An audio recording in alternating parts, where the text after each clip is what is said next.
إن الحمد لله الحمد كله لله نحمده سبحانه وتعالى ونستعينه ونستهديه ونسترشده ونعوذ بالله من شرور أنفسنا وسيئات أعمالنا من يهده الله فهو المهتد ومن يضلل فلن تجد له وليا مرشدا وأشهد أن لا إله إلا الله ولي الصالحين وأشهد أن سيدنا وحبيبنا وعظيمنا ومولانا ودليلنا ومعلمنا وشفيعنا محمد بن عبد الله اللهم صل وسلم وبارك على سيدنا محمد وعلى آله ومن والاه كما صليت وسلمت وباركت ربنا على آل سيدنا إبراهيم في العالمين إنك حميد مجيد. أما بعد معاشر المسلمين أوصيكم ونفسي بتقوى الله سبحانه وتعالى إذ يقول في محكم التنزيل يا أيها الذين آمنوا اتقوا الله حق تقاته ولا تموتن إلا وأنتم مسلمون. يا أيها الذين آمنوا اتقوا الله وقولوا قولا سديدا يصلح لكم أعمالكم ويغفر لكم ذنوبكم ومن يطع الله ورسوله فقد فاز فوزا عظيما. اللهم اجعلني وإياكم من الفائزين فضلك ونعمة باب رسول الله. هذه إذن آخر جمعة في شهر شعبان. أسأل الله تعالى أن يبلغنا رمضان مؤمنين آمنين مطمئنين سالمين مسلمين. ونحن ما زلنا نتذاكر في آيات الصيام سواء من الجانب التربوي أو من الجانب الفقهي، وكنا تحدثنا في آخر حصة عن الجانب الفقهي في رمضان كيف نستعد للفقه، وبقي لنا أن نشير إلى أمر مهم كثيرا ما يقع فيه الحديث والنقاش بين العلماء في كل عصر ومكان إلى زماننا هذا. فالحق سبحانه وتعالى حينما تحدث عن مقاصد رمضان التي هي نيل درجة التقوى تحدث عن فقه رمضان، كيف يصوم المريض ومن يتحمل بمشقة والمسافر وغيرهم. ذكر الحق سبحانه وتعالى في الآية 187 من سورة البقرة شهر رمضان الذي أنزل فيه القرآن هدى للناس وبينات من الهدى والفرقان فمن شهد منكم الشهر فليصمه. فمن شهد منكم الشهر فليصمه. إذن كيف يمكن أن نعرف دخول رمضان من غيره؟ وهذا الأمر أحباب الكرام يحتاج إلى تريث ويحتاج إلى علم ويحتاج إلى فهم دقيق، لأن المقصد كما قلنا هو نيل تقوى الحق سبحانه وتعالى، وتقوى الله لا تنال إلا إذا تعاوننا عليها وتعاونوا على البر والتقوى. Alors chers frères, chères sœurs, on est toujours avec la préparation du Ramadan, surtout on est dans le dernier vendredi du mois de Sha'ban. Inch'Allah subhanahu wa ta'ala, quelques jours, il y aura le mois du Ramadan. Et on parle toujours de comment on se prépare à ce mois-ci. Et on a devant nous des versets qui parlent de ce mois, du jeûne, du Ramadan. La préparation, l'objectif général, c'est d'atteindre la piété, et la préparation jurisprudentielle, comment on peut connaître notre état par rapport au Ramadan, malade, au voyage, et ainsi de suite, supporter avec difficulté. Et puis Allah subhanahu wa ta'ala nous parle de la dernière étape, dans le chapitre Al-Baqarah, toujours le verset 187, Allah subhanahu wa ta'ala dit, le mois du Ramadan durant lequel le Coran a été révélé, celui qui est shahida. Je vais rester en arabe sur shahida parce qu'il exige un petit peu de compréhension. Celui qui shahida Ramadan alors qu'il le jeûne. Shahida. Alors comment on peut connaître le début du Ramadan et la fin du Ramadan? C'est une discussion depuis l'époque des compagnons jusqu'à aujourd'hui. Il y a toujours la discussion entre les savants. Comment on peut arriver à comprendre le début et la fin du Ramadan? Et d'ailleurs, ce n'est pas seulement le début et la fin du Ramadan, le début et la fin de chaque mois lunaire. Mais ce sujet-là exige un minimum de patience, un minimum de science, un minimum de se calmer, comme on dit, parce que chacun, comment dirais-je, comprend un seul coin là-dessus et il croit que c'est la compréhension totale et la adoptée. Alors Allah subhanahu wa ta'ala nous dit فَمَنْ شَهِدَ مِنْكُمْ الشَّهْرَ فَلْيَصُمْ. نحن الآن نسأل سؤال كبير جدا في الإسلام, في الشرع, في الفقه. Dans la jurisprudence, on va poser la question. Qu'est-ce qu'il a dit la jurisprudence? Qu'est-ce qu'on a comme argument qui nous montre le début et la fin surtout du Ramadan? Je ne veux rien dire de moi-même, je veux transmettre ce qu'il dit la jurisprudence. Alors il y a ce verset, هناك هذه الآية فمن شهد منكم الشهر فليصم. Celui qui shahida, j'interprète pas shahida parce que je ne peux pas lui donner une seule interprétation, je vais donner ça tout à l'heure. فمن شهد منكم الشهر, celui qui shahida الشهر, qui le jeûne. طيب.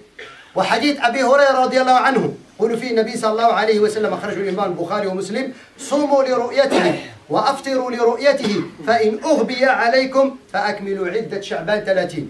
Voilà le deuxième argument. En fait, sallallahu alayhi wa sallam nous dit selon Abu Huraira, porté par l'imam Bukhari ou Muslim, jeûner, c'est vous voyez le croissant. Et cesser de jeûner, c'est vous voyez le croissant. Si il est caché par des nuages, complétez le mois du Sha'ban 30.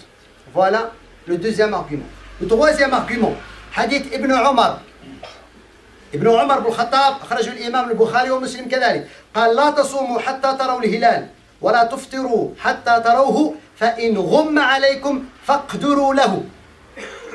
Ici c'est pas complété, فاقدروا له. Alors le troisième argument, alors jeûnez quand vous voyez le croissant et cessez de jeûner quand vous le voyez. Si il est caché par le nuage ou par autre obstacle, alors déterminez-le ou estimez-le. Alors, en général, il y a ces trois arguments. Dans la jurisprudence islamique, le prophète sallallahu alayhi wa sallam nous a donné deux hadiths. Sahih, muttafaq alayh. Et dans le Coran, il y a ce verset. Faman shahida. Ça veut dire quoi shahida dans la langue arabe? On va essayer maintenant de donner les interprétations des savants. Ça veut dire quoi shahida? Ma ma'na shahida? يقول المفسرون إن شهida في القرآن لها 4 معاني. Shahida dans la langue arabe a 4 sens. أخبر ورأى وحضر وعلم. Quand on dit shahida dans la langue arabe, ça veut dire ra'a. شهدت فلان, j'ai vu. أخبر, hein? يشهدك كذا. وشهد شاهد. شهادة, أخبر بشهادته. حضر, حاضر, أنا شاهد. شاهدت المعركة الفلانية.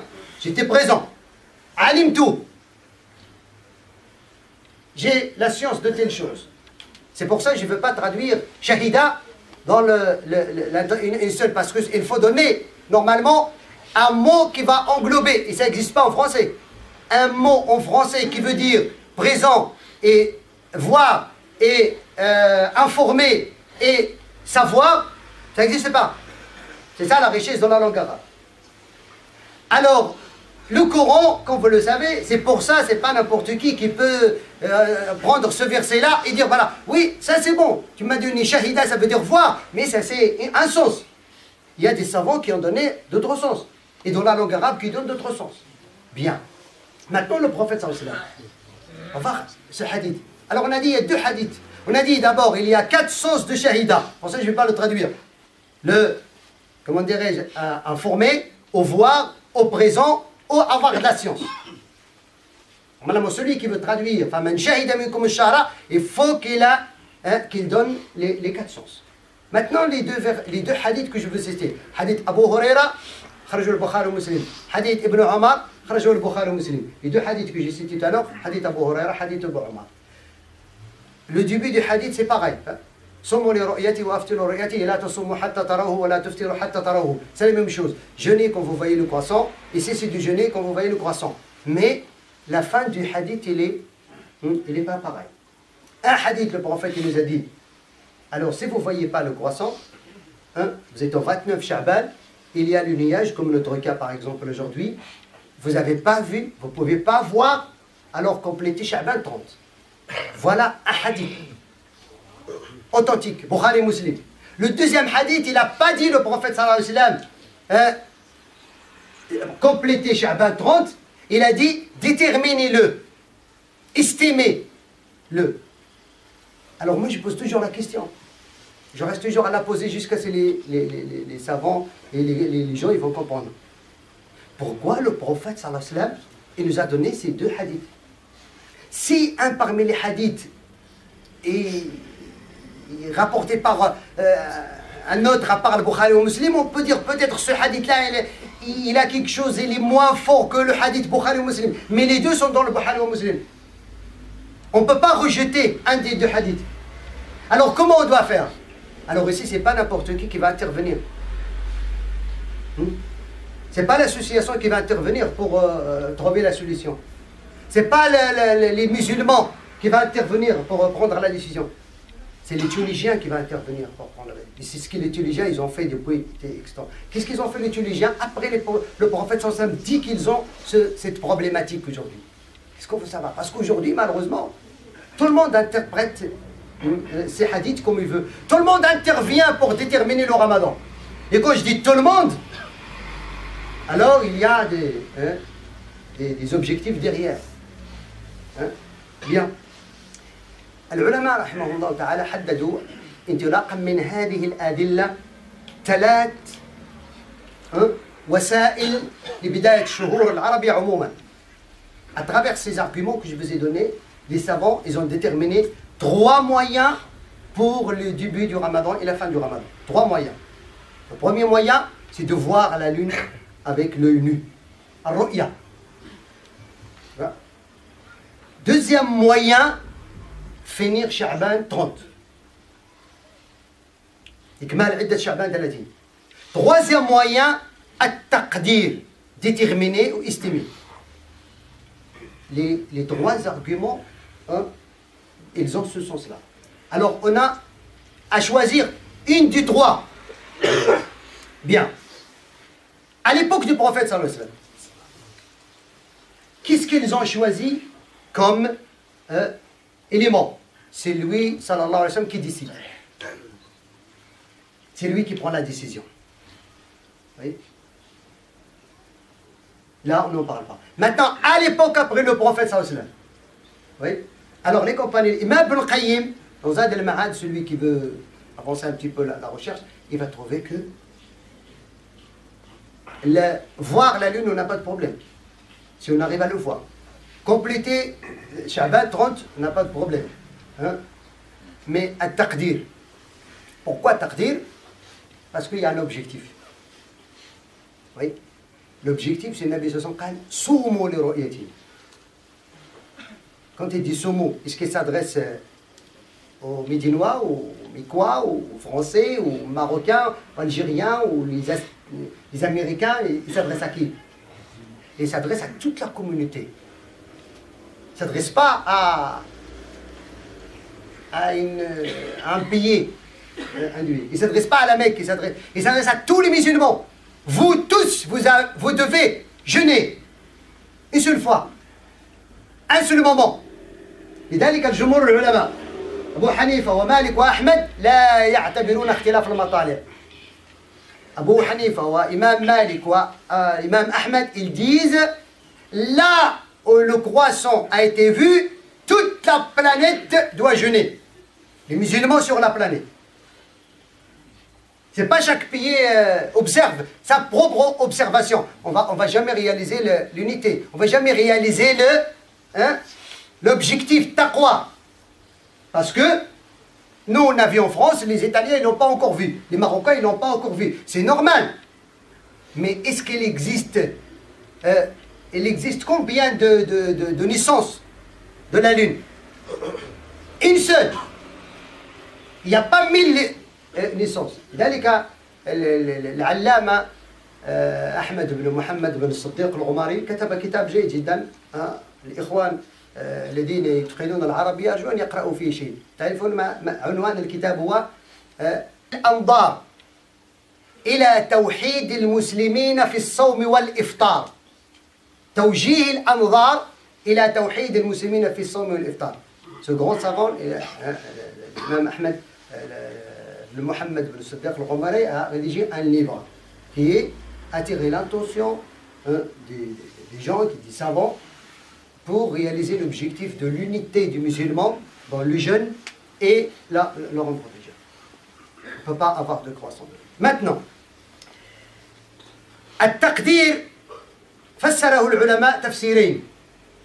Alors, déterminer et estimer, les compagnons déjà à l'époque du prophète sallallahu alayhi wa sallam, après l'époque du prophète sallallahu alayhi wa sallam, et jusqu'à aujourd'hui, il y a 2 interprétations, 2 explications de déterminer, parce qu'on n'a pas de problème avec 30 et voir, mais déterminer.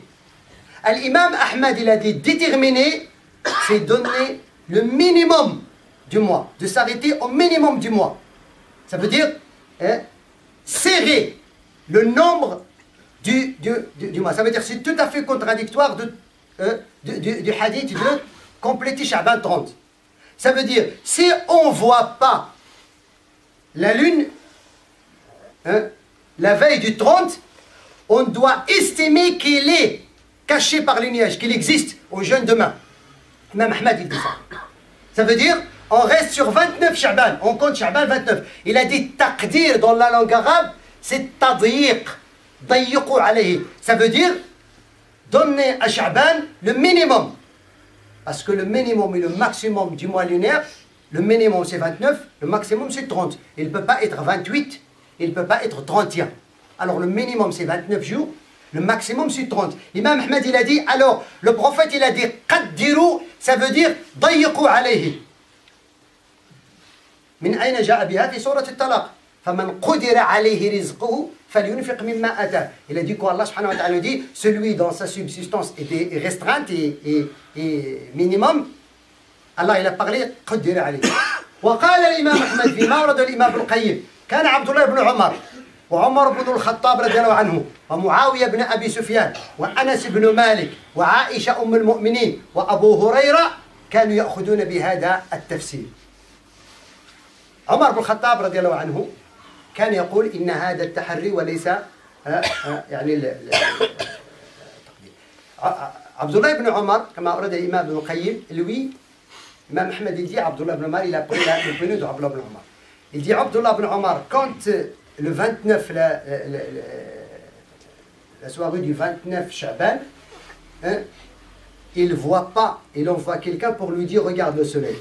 Si le soleil est clair, ça veut dire on peut voir la lune et on n'a pas vu la lune, il complète Sha'ban 30. Si le soleil n'est pas clair, il y a le nuage, il y a des obstacles, il jeûne le lendemain. Il arrête Sha'ban 29. Il s'arrête dans 29.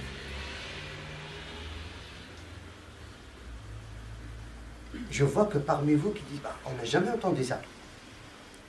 Hein? C'est ça le problème.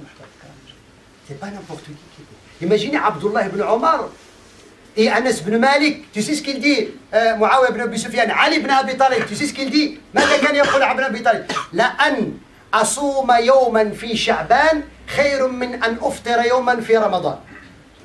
Par procuration, Ali ibn Abi Talib, quand il voit le nuage, il ne voit pas la lune, hein, le 29, il dit c'est mieux pour moi de jeûner une journée de Sha'ban que de consommer une journée de Ramadan. Par procuration. Oui. طيب. الآن بعض العلماء قالوا أن التقدير هو الحساب الفلكي وليس حساب المنجمين. Parce qu'il faut faire la différence entre l'astrologie et l'astronomie. L'astrologie c'est les voyants, les machins, ceux qui ما كنقولوا يضربوا الأخماس في الأسلاس. L'astronomie c'est une science. قال مطرف بن عبد الله وأبو العباس بن السريج وابن دقيق معناه قدروه بحساب المنازل. Donc le prophète a dit قدروا له, le sens de قدروا c'est de calculer les phases de la lune. Ça c'est Abdullah Mutarrif ibn Abdillah ibn Shikhir. Ça c'est parmi les grands compagnons. Il a vécu avec le Hassan al-Basri, Omar ibn al-Khattab à cette époque-là. Ibn Surayj, un grand chapitre. Même Ibn Daqiq al-Aidi, Ibn Qutayba, ils ont dit que Ibn Abbas ibn Surayj, il dit que quand le prophète il nous a parlé du premier hadith, complété Sha'ban 30, il a parlé à son contexte, à ceux qui n'ont pas les moyens du calcul. Et le deuxième hadith, le prophète il a parlé à ceux qui ont les moyens d'utiliser les calculs pour déterminer la naissance du croissant et la sortie de la divergence. هذا الكلام في مجموع للإمام النووي الجزء السادس الصفحة 270. À celui qui veut approfondir la recherche, c'est ce que je venais de dire. L'imam al-Nawawi, il a rapporté dans son ouvrage Al-Majmou', le 16e volume, la page 270. Imam Abbas ibn Surayj dit, selon Ibn Arabi, que Nabi sallallahu alayhi wa sallam, quand il a parlé de terminer Sha'ban 30, malgré que les compagnons, ils n'étaient pas fidèles à cela. Et à la tête de ces compagnons, Ali ibn Abi Talib, Omar, ainsi de suite. Par précaution, ils jeûnaient le lendemain s'ils n'ont pas vu la lune à cause du nuage. Alors, il parle de deux choses. Alors, estimer et déterminer, selon ces grands savants, c'est si la communauté arrive à un contexte, le calcul astronomique devient une réalité, on peut l'utiliser pour l'unité des musulmans, il faut l'utiliser. C'est pour ça que Ibn al-Abbas, وكذلك إمام ابن دقيق قال أما إذا دل الحساب على أن الهلال قد طلع وعلى وجه يرى لكن وجد مانع من رؤيته كالغيم فهذا يقتضي الوجوب لوجوب السبب الشرعي. Ça veut dire si avec le calcul astronomique on arrive à déterminer le croissant et il y a un obstacle qui nous empêche de le voir, il faut que celui qui a cette science et ceux qui ont confiance en lui, ils doivent jeûner parce qu'ils ont un argument qui leur oblige de jeûner, comme le prophète sallallahu alayhi wa sallam il a dit. أسأل الله العلي القدير أن يوفقنا وإياكم في خير ويجمعنا على شر الصدق كل قول هذا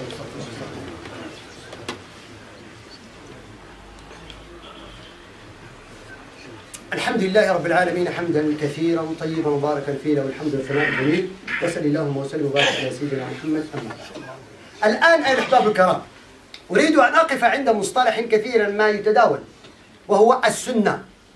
نريد أن نتبع السنة.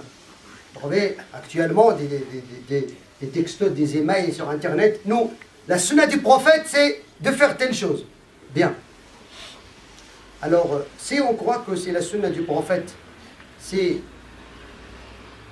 de finir 30, Sha'ban 30, si on n'a pas vu, alors on a jeté la moitié de la sunna. Le prophète, il a dit estimer. Et on a mis en cause la pratique de Omar ibn Khattab, Abdullah ibn Omar, Ali ibn Abi Talib, tous ces compagnons que je vous ai cités, et d'autres savants. Bien. Pour vous expliquer bien comme il faut, c'est quoi la sunna? La sunna, c'est quelque chose qui emmène à l'unité des musulmans d'ailleurs. Et je peux vous donner un exemple. Aujourd'hui, on va pratiquer la sunna. Bien. Hadith Jabir ibn Abdullah. Hadith Jabir, le Nabi sallallahu alayhi wa sallam nous a parlé de comment faire la prière. قال جاء جبريل النبي صلى الله عليه وسلم الظهر. La première prière c'est الظهر. فقال له لما زالت الشمس قم فصلي الظهر. فصلى الظهر. وجاءه في العصر لما أصبح ظل كل شيء مثله قال قم فصلي العصر. وجاءه المغرب لما غربت الشمس قال قم فصلي المغرب. وجاءه وقت العشاء لما غاب الشفق قال له قم فصلي. وجاءه في الفجر لما بدأ الفجر الأول قال له فصلي الصبح. وجاء يوم الثاني في أوقات آخرها. اليوم أنا أسألكم السنة في الصلاة هل نطبقها نحن اليوم؟ من منكم ينظر إلى زوال الشمس ليصلي الظهر؟ C'est qui parmi nous qui observe que le soleil il est décliné vers le zénith pour qu'il commence le temps? C'est qui parmi nous qui observe que l'ombre, son ombre, il est à la taille de son origine ou bien deux fois? C'est qui observe parmi nous aujourd'hui que le soleil il est bien couché pour faire l'asr, pour faire le maghrib? C'est qui aujourd'hui qui observe parmi nous que l'aube il est bien apparu pour faire subh? Par contre, il n'y a aucun hadith qui parle de le calcul astronomique dans les heures de la prière. Par contre, on tolère d'avoir un calendrier toute l'année des horaires de la prière. On se pose la question, d'où vient ce calendrier? C'est qui l'a posé à la minute? Un autre exemple, on rompt le jeûne chaque jour pendant le ramadan et on cesse de manger la nuit chaque jour du ramadan, 29 ou 30 jours, selon quoi? Selon la sunna ou selon le calendrier? Allah subhanahu wa ta'ala, la sunna du Coran, qu'est-ce qu'il dit? وَكُلُوا وَاشْرَبُوا حَتَّى يَتَبَيَّنَ لَكُمُ الْخَيْطُ الْأَبْيَضُ مِنَ الْخَيْطِ الْأَسْوَدِ مِنَ الْفَجْرِ. Le Coran, qu'est-ce qu'il dit? Buvez et mangez jusqu'à ce que vous distinguez le fil blanc du fil noir de l'aube. C'est qui parmi nous qui mange le sahur et il observe dans la fenêtre que l'aube est apparue pour cesser de manger? Personne. Mais il y a le calendrier devant moi, je m'arrête 5 minutes avant ou peut-être je m'arrête à l'heure pile du calendrier. Je ne me pose jamais la question d'où vient ce calendrier que je suis. Ce n'est pas de la sunna. C'est tout simplement le Coran, il nous dit dans 3 passages. Ce qu'il a dit, le grand compagnon Al-Mutarrif ibn Abdullah ibn Shikhir, ibn Abbas ibn Suraj, ibn Daqiq al-Aidi, qu'Allah subhanahu wa ta'ala nous dit dans Surat al-Qamar, Surat al-Rahman, Al-Shamsu wal-Qamaru bi-Husban. Al-Shamsu wal-Qamaru bi-Husban. Le soleil et la lune sont évalués selon un calcul minutieux. Et aujourd'hui, je peux vous dire, quand il y avait l'éclipse 2013, vous vous rappelez? J'attends pas la réponse. Vous vous rappelez, bien évidemment. On a fait la prière de l'éclipse. Et le calcul de 2013 du éclipse, il a été calculé, ça fait 10 ans. Il n'y a personne qui disait pas de la sunna. Il faut d'abord voir l'éclipse pour faire la prière. Sur la planète, tout le monde a fait la prière de l'éclipse. Aujourd'hui, il y a le calcul de l'éclipse de 2026. Tout le monde l'attend. Il n'y a personne qui met en cause que non, ça c'est bid'a, c'est une innovation. C'est pour ça, le problème, je peux vous dire. Croyez-moi, c'est pour ça. L'imam Tahir ibn Ashur, dans ses fatawa, il a dit une phrase hein, qui veut dire ce sens-là. وأكد ذلك دكتور نجار زغرور النجار إن من الخطأ الشرعي ومن الخطأ العلمي أن يصوم مسلمين على وجه البسيطة في وقتين مختلفين. C'est une erreur jurisprudentielle dans la religion. Et c'est une erreur scientifique que 2 musulmans aujourd'hui sur la terre jeûnent différemment et rompent le jeûne différemment avec tous les moyens que Dieu subhanahu wa ta'ala nous a facilités aujourd'hui. Et pour réaliser cet objectif de l'unité du musulman, ça nous met à l'abri de pas mal de questions qui se posent. Et parmi les questions qui se posent aujourd'hui, j'ai commencé le jeûne en France et je veux terminer le jeûne au Maroc, en Tunisie ou je ne sais pas qui, et ils ont commencé différemment de nous. Qu'est-ce que je veux les faire? Est-ce que ils ont fini 30 ou bien ils ont fait 29? Qu'est-ce que je veux les faire? Si les musulmans, ils ont pris la décision, d'ailleurs la décision elle a été prise en 1963 avec la délégation des grands savants internationaux aujourd'hui, et 1973 si je ne me trompe pas, et 1993, et la semaine avant-dernière, le 28, le 29, le 30 mai, une centaine de savants sont rassemblés à Istanbul pour trouver la solution, et ils ont adopté qu'aujourd'hui, il n'y a plus d'excuses pour que 2 pays musulmans ou 2 musulmans jeûnent différemment et rompent le jeûne différemment sur la planète. Parce que, comment ça se fait qu'on peut suivre le calcul selon ce que ces savants-là, ils ont dit, un calcul authentique, 5 fois par jour, et on le refuse 1 fois dans l'année? Est-ce que c'est tolérable? C'est pas tolérable. C'est pas tolérable qu'on suit le calcul, et dans un pilier qui est fondamental dans l'islam, qui est la prière. Et on a confiance totale. Aujourd'hui, l'un de nous, quand il est en voyage, il sort son smartphone, et il met l'endroit où il est, et il suit les horaires de la prière indiqués dans son smartphone. Comment il a eu son smartphone? C'est pas un musulman, c'est pas un savant, mais c'est un calcul qui a été calculé selon le soleil et la lune. Parce que l'objectif c'est quoi? والإمام ابن تيمية رحمه الله يقول في الفتاوى يجوز أن نتبع الرأي المرجوح لتحقيق مصلحة راجحة. On peut suivre une opinion qui n'est pas favorable par rapport à la plupart des musulmans, mais il réalise un intérêt général du musulman. C'est aujourd'hui l'unité. Mais croyez-moi, pour vous dire et je finis, le problème c'est pas la jurisprudence. Le problème c'est pas les savants. Le problème, croyez-moi, je peux les raccourcir en 2. Qui nous empêchent à jeûner aujourd'hui sur la planète un seul jour et rompre le jeûne, un seul jour et faire une seule prière et une seule Laylat al-Qadr sur la planète, c'est 2 choses. La grande, c'est la politique et le nationalisme. C'est la politique et le nationalisme. Croyez-moi. C'est parce que les Marocains, ils ne veulent pas jeûner, c'est les Algériens, ils ont commencé à eux. Ou le contraire. Croyez-moi, sans se cacher. C'est tout. Le deuxième, c'est parce que ceux qui n'ont pas de science, ceux qui ne connaissent pas tous ces savants-là, qu'est-ce qu'ils ont dit? Ils prennent l'initiative pour parler de ce sujet-là. C'est ces jeunes-là se taisent, au moins, il n'y aura pas beaucoup de divergences. Comme a dit l'imam Malik, aujourd'hui, tout le monde parle de la sunna. Par contre, aujourd'hui, je vous aimais la sunna, le sens de la sunna. Regardez-le dans comment on rompt le jeûne et on commence le jeûne et dans toute la veille. Qui parle les sunna? Par contre, on ne va pas revenir à l'époque de Galilée. Galilée, quand il avait dit que la terre tourne, ils l'ont fait quoi? Ils l'ont tué. Mais notre religion, il n'est jamais contre la science. Et Dieu, quand il a parlé de il n'a pas parlé comme ça pour nous dire que le soleil et la lune évaluent sur un calcul minutieux pour comme ça. Il a dit pour qu'on puisse le découvrir, pour le savoir.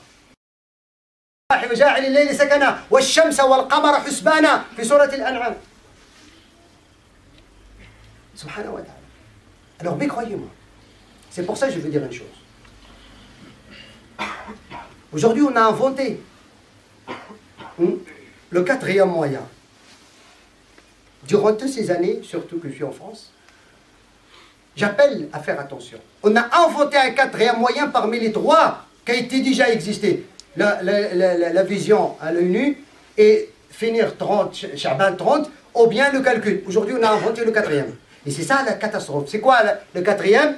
Que la nuit du doute, un tel, il va nous dire, sur les radios, sur Internet, ou je ne sais pas où, telle et telle et telle et telle et telle confédération, et telle comme imam, on s'est réunis, et on a pris la décision que demain c'est Ramadan ou c'est pas Ramadan. Il est où ça dans la sunna? Le prophète, il fait la réunion, et puis il annonce le Ramadan. Qui que soit tel et tel et tel et tel qui vont se réunir, ce n'est pas à eux de prendre la décision. Il y a une règle à suivre. C'est pour ça que j'ai dit aux associations, mettez-vous à l'abri de cela. Ce n'est pas l'association, ni l'imam de la mosquée qui va se réunir avec l'association pour déterminer le Ramadan. C'est qui leur a donné ce pouvoir? C'est qui, toi? Qui que soit le niveau de la science du président de l'association, qui que soit ici ou ailleurs, c'est qui t'a donné le devoir et le pouvoir et la science de déterminer les jeunes? Mets-toi à l'abri. Mais je veux dire une chose. Méfiez-vous de cette annonce parce qu'elle n'est pas religieuse. On s'est réunis, on a décidé. Il n'y a aucun argument qui dit ça dans la religion. Personne n'a le droit de se réunir pour décider. Dis-nous qu'on a vu, on a pris la décision de compléter Chaban 30, on a pris le calcul, selon ce que les juristes ont dit avant nos mimes. Mais de nous dire, on s'est réunis pour prendre la décision, croyez-moi, vous avez inventé quelque chose qui n'existe pas. Et si les Marocains ils vont se réunir pour décider, et les Algériens ils vont se réunir pour décider, alors c'est quand on va se réunir tous pour décider qu'on va jeûner tous. Ah, là, il faut méditer. Je suis contre personne, mais moi je suis convaincu. Je ne peux pas suivre n'importe qui. Je ne suis pas aveuglement les annonces. Non, je suis ma conscience. Et je veux adorer mon Seigneur selon la jurisprudence de mon Seigneur et selon les règles juridiques et scientifiques. C'est tout. Ce n'est pas tel et tel. Mais je peux dire une chose et je finis avec. Il y a comme moi le fitna. Ne faites pas la divergence au sein de la mosquée. Si toi, tu prends la décision de finir 30 Chaban, finis 30 Chaban, chez toi. Et commence le jeûne. Je peux te dire, c'est bon, tu as suivi une opinion. Si tu es convaincu que le calcul astronomique est fiable, suis-le. Mais tu ne viens pas à la mosquée pour imposer ton opinion aux gens. Ici, je ne vous impose rien. Je veux dire, voilà ce qu'il dit la religion et les savants, et la science. Je ne veux dire pas que lundi, c'est le Ramadan. Par contre, que personnellement, je jeûne lundi. Et je ne veux pas dire de me suivre. Chacun suit sa conscience. Parce que moi, je suis convaincu. Vous n'êtes pas convaincu. Je ne veux pas venir pour faire le fitna à la mosquée. Ne faites pas le fitna à la mosquée. C'est l'association. Elle a pris une décision. Elle a annoncé. C'est sa responsabilité. Mais devant, c'est important. Il y a comme le fitna. Ne faites pas le désordre dans la mosquée. Celui qui va faire tarawih, qu'il le fasse. Celui qui ne veut pas, qu'il rentre chez lui. Tu n'as pas à venir pour imposer ton opinion aux gens. et laissez l'association tranquille, qu'elle gère la mosquée, parce qu'on peut être en divergence le premier jour, et le deuxième jour, tout le monde est pareil, alhamdoulilah. Alors, il ne faut pas que réaliser la piété et l'unité soit, mais comment dirais-je, la chose qui n'est pas plus importante que l'unité. Non. Parce que je peux vous dire une chose. Même si tout le monde jeûne sur la planète, un seul jour, il remplit le jour, un seul jour, on ne va pas encore réaliser la vraie unité qui est importante. Parce que celle-là, c'est une unité du Ramadan. Mais l'unité qui est importante, c'est l'unité tout le temps. C'est l'unité à vie. C'est la fraternité à vie. C'est l'amour en Dieu à vie. C'est pas seulement, même si on se unit, on fait le jour, tout le monde jeûne et tout le monde rompt le même jour sur la planète. Mais on n'est pas réalisé l'unité dans la fraternité, dans l'économie, dans la vision politique, dans beaucoup de choses. Il y a encore du chemin à faire. Mais, je répète, il y a comme le fitna. Ne soyez pas des éléments de désordre, surtout au sein de la mosquée. Chacun est libre de prendre une parmi les 3 opinions que les savants ils ont déterminées. Mais la 4e, personnellement, je suis contre, parce qu'elle n'est pas fondée sur des arguments authentiques. أسأل الله القدير أن يوفقنا وإياكم في خير ويلهمنا الرشاد والسداد واجعلنا من عباد الصالحين المصلحين. اللهم إنا نسألك أن تهل علينا رمضان باليوم الأمان والسلام والتزام وتجعله سببا لوحدة المسلمين على طاعتك ورضوانك. اللهم علمنا علما ينفعنا وبارك لنا فيما علمتنا وزدنا ربنا علما واجعلنا من عبادك الصالحين المصلحين وفقنا لما تحب وترضى وجنبنا ما تكره وتأبى. اللهم إنا نسألك أن ترفع يا رب العالمين هذا النقمة عليك، أن تجعل المطر علينا لنا لا علينا، حوالينا لا علينا يا رب العالمين، اجعله رحمة لا عذابا ونقمة علينا يا رب العالمين. اللهم ارفع مقتك وغضبك عنا ووفقنا لما فيه خيرنا واجعلنا من عبادك الصالحين المصلحين. وصل اللهم وسلم وبارك على سيدنا محمد والحمد لله رب العالمين وأقم الصلاة.